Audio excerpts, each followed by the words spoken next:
Presented by weshfinancial.com. This is Wealth Built to Last. Hi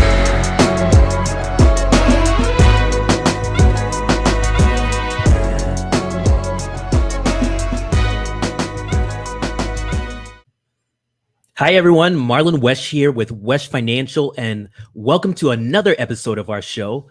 The title of today's episode is Managing Risk with a Whole Lot More Than Thoughts and Prayers. Let's just admit it, guys. When you start thinking or you're talking about making a plan for your finances, the first thing that comes to mind is saving or investing, right? It's the stock market, it's your 401k, it's your brokerage account, it's all of that fancy schmancy stuff, the charts that go across your Yahoo Finance account. Maybe it's the analyst reports you get off of your Morningstar account. Admit it, when you think about finances, when you think about improving your finances, the primary thing that comes to mind is investing. If that's so, you truly aren't alone. I mean, after all, most of the high achieving professionals, the entrepreneurs, business owners that I'm having conversations with, their primary concerns are that, they're scared of running out of money in retirement if they don't have enough saved. They're concerned that they might be missing out on opportunities to significantly, exponentially increase their earnings. They're concerned about taking their hard-earned money and turning it into more money, right? So it's not a novel thing. It's not something that's bad or something that you should be ashamed of. Not at all. These are necessary steps. These are necessary processes. These are necessary strategies to build significant and lasting wealth. But it is a step too fast.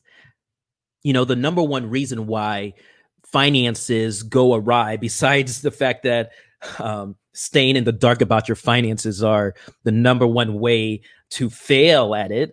But besides that, the number one reason a money plan goes awry is because most of the people that make a plan for their finances, they're planning for all sunshine and no rain. They're thinking about an ideal situation, an ideal outcome that they want out of their finances, the way they're living their lives, what have you. But they don't take account of all the things that could trip them up along the way.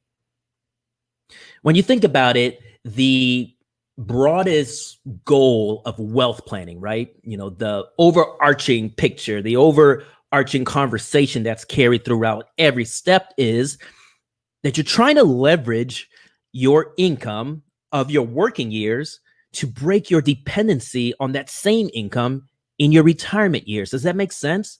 Right? You work 9 to 5 or what have you every day, and maybe every week, every other week, monthly salary, what have you. You get compensated for your services, your expertise, right? But at some point, you're going to get older, frailer, less enthusiastic about the fact that you're doing that. And you want to put yourself in a position where you're no longer dependent on that same income in order to survive. That's the broad goal of wealth planning, right? And why do we do that? Well, we do that for the simple reason, I've said this on countless other shows, that we have limited resources of time and money, okay? And we need to leverage those two resources to turn our money into more money, right? If that wasn't true, we wouldn't have to do this planning at all. It would be a moot point, right? Because we would have all the time in the world and we would have all the money in the world. So there would be no barrier to us doing anything that had a financial cost attached to it, right? But just like in our investment strategies, our saving strategies, most of us know that it's a really smart thing to spread our assets around, spread our money around, so that everything that we haven't bet the family farm on on one horse. Did I say that right? I'm a Haitian immigrant, so you're going to have to forgive my American euphemisms, right? But you don't want to spend all your money in one spot because chances are that horse can become lame. Chances are that company can go under. So what we do is we diversify. We take our money and we put it on different horses. We bet it on different horses. We spread it across different companies. We spread it across different sectors. It's a well received fact that is a key to success in the stock market. And just like it's important to diversify your investment portfolio so you're reducing that risk of losing everything, it's equally important to spread out your income dependency from just being on the shoulders of your employer. Did you catch that? It's as equally important to make sure the way you pay for the obligations you have today and fund the goals you have, your future goals, you want to make sure the risk that's associated with you being solely dependent on your employer, to you being employed by your employer to fund all that, you want to spread that around. So if building that nest egg is the goal, right? Whatever that represents, it may represent you being completely retired at age 65, what have you. It might mean you're partially retired. You might want to always work just a little bit, but you don't want to have to work. Or maybe it's like, I want to move to Bora Bora, live in a beautiful beach community, and just smoke my cigars and drink my whiskey all day. Whatever that goal is, if building that nest egg is the goal, you've got to be able to anticipate what could potentially keep you from being able to achieve that goal.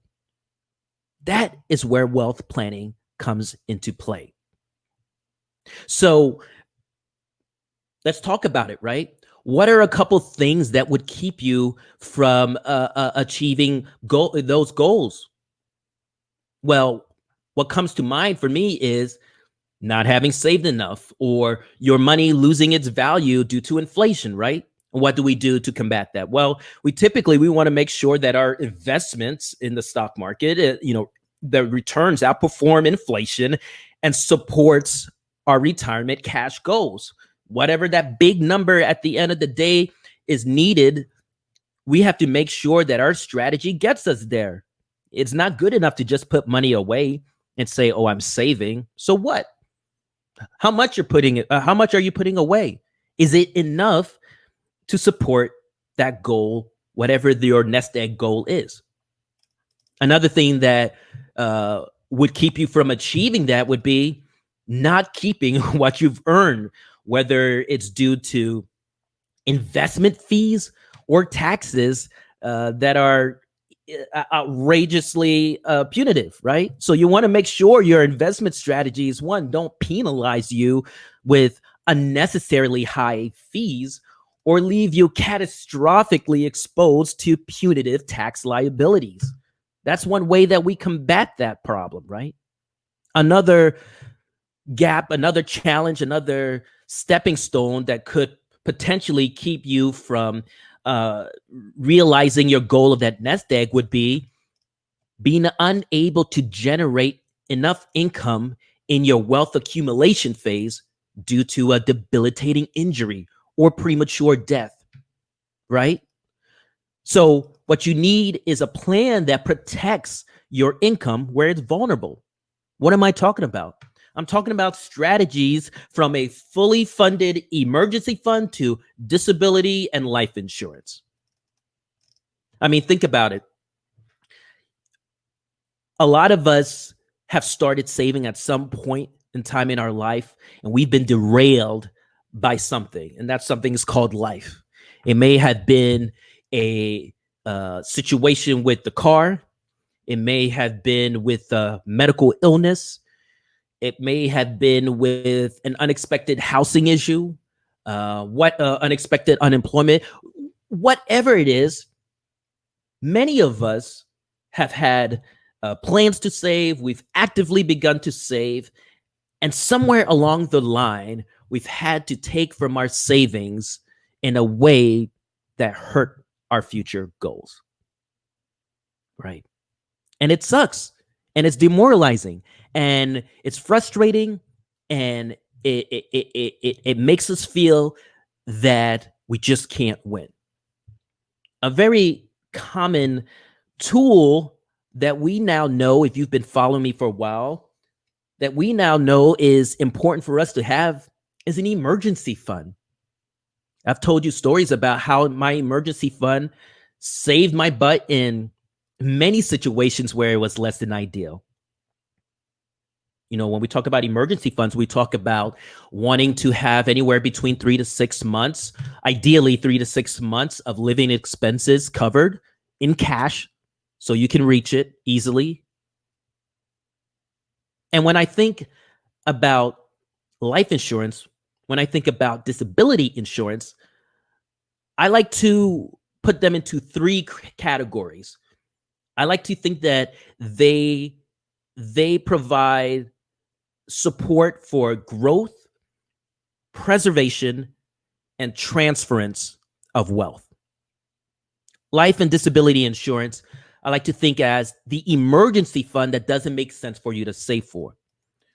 When we're talking about normal emergency funds, 3 to 6 months of living expenses, I mean, that can differ for different individuals, but the idea is to be relatively easy and that it's logical for you to hold that much cash on hand. But when you're talking about life insurance and disability insurance, we're talking about an enormous sum of money that it doesn't make sense for you to self-insure. An emergency fund is a self-insurance policy, right? You see the risk that what it would cost you to be unemployed, to have no income for 3 to 6 months, or for something horrible to happen medically, or something to break on your vehicle, what have you, something to fix in the house, and you think, I can reasonably save 3 to 6 months of tragedy, right? But when you're thinking about being disabled, when you're thinking about the implications of not being able to work because of a disability, or not having income because of premature death, that's an exponential, catastrophic loss that it really doesn't make sense to self-insure in an emergency fund. So that's what life and disability insurance does. It's the emergency fund that doesn't make sense for you to self-insure. Life and disability also, at its core, it exists to replace your current efforts to meet your financial obligations today in the event of your premature death, or family members, or business partners, right? It not only helps to protect income, replacement of income, but also the fact that if you have obligations to your family, to your loved ones, to a business partner, what have you, it helps to make sure you meet those obligations if you're not around anymore. And then the other thing that it does, life insurance particularly, is that it is a powerful, powerful tool to leverage the income you have today to pass on significant wealth to the next generation. So one of the questions I get all the time from people is like, how do I build wealth? How do I build wealth? Well, there's not just one way. There's several ways. And we can have a conversation about what's the best strategy for you. But hands down, by far, the cheapest way to pass wealth on to the next generation, and I'm talking about with money spent to do that, as well as taxes, as well as fees. The cheapest way to do that is truly through life insurance. And look, to ignore the position of life and disability insurance as the foundation for a healthy wealth plan is a grave and irresponsible error. And look, I don't even sell life insurance or disability insurance to my clients.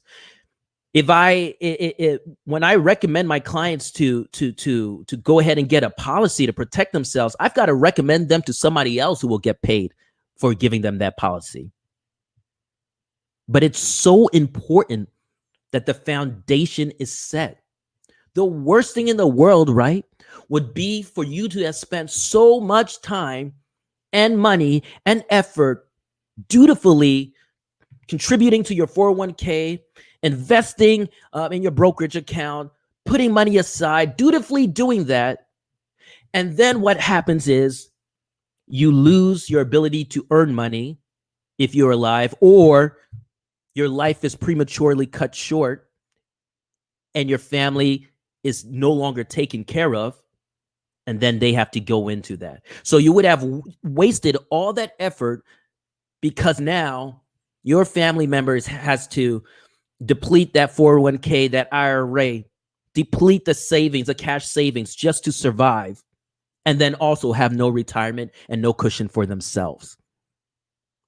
Guys, this stuff is the bedrock, it's the foundation of a healthy financial plan.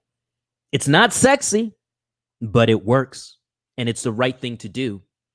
You could say that wealth planning is the entire wealth planning exercise process is an exercise in risk management, with strategies taking on defensive positions and offensive positions as appropriate. So when you're managing risk, you need to remain outcome focused and purpose driven. You need to be able to identify what outcome you're trying to achieve, and then more importantly, identify what will potentially keep you from achieving those outcomes, and then protect yourself against just that. That's what managing risk is all about. And you got to do it with a whole lot more than thoughts and prayers. You can't plan for all sunshine and no rain, because rain is inevitable.